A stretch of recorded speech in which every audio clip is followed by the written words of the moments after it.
தமிழக சட்டப்பேரவைக்கு வரும் 23ஆம் தேதி தேர்தல் நடைபெறவுள்ள நிலையில் அதற்கான வேட்புமனு தாக்கல் விறுவிறுப்பாக நடைபெற்று வருகிறது.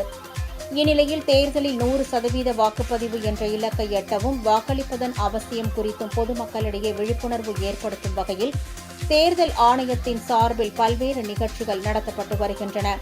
அதன் ஒரு பகுதியாக மயிலாடுதுறை மாவட்ட ஆட்சியர் அலுவலக வளாகத்தில் கராத்தே மாணவர்களின் விழிப்புணர்வு உறுதிமொழியுடன் கராத்தே நிகழ்ச்சி நடைபெற்றது.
பின்னர் விழிப்புணர்வு இருசக்கர வாகன பேரணியை துவக்கி வைத்த மாவட்ட ஆட்சியர் ஸ்ரீகாந்த் தானும் பேரணியில் பங்கேற்று இருசக்கர வாகனத்தை ஓட்டி பொதுமக்களுக்கு விழிப்புணர்வு ஏற்படுத்தினார்.